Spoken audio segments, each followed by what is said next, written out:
21টা শিলে আছে, আমি বেঁচে আছি। কারণ ঈশ্বর আমাকে আপনার পতন শেষ না দেখে দিবে না, আমার ধারণা, আমার বিশ্বাস, আমার বিশ্বাস। সেই কারণে 21টি শিলাই নিয়েও আমি পথ চলছি, কথা বলছি। আমি আমার ঈশ্বরের প্রতি আমার বিশ্বাস আছে।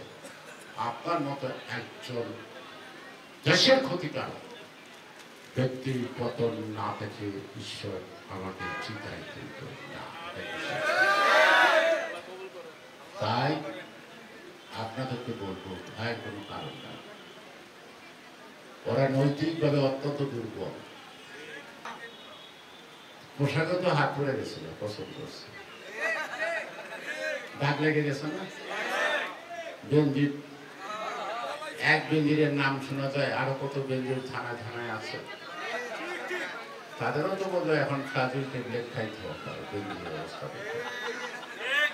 তবে বেঞ্জির যাই করুক, যত সম্পত্তি করুক করুক, যত ব্যাংক ফ্রিজ করুক, বেঞ্জিরের কোনো টাকা ব্যাংকে নাই। ও আগে দিনে ভালাইছে, সরকার তারা জানে নিচ্ছে।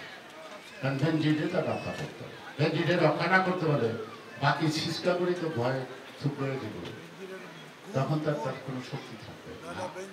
সেই কারণে এগুলি শুনতে থাকেন, কিন্তু এটার উপর ভরসা করেন না যে শেখ হাসিনা বেঞ্জিরে আজ জেলে দিব।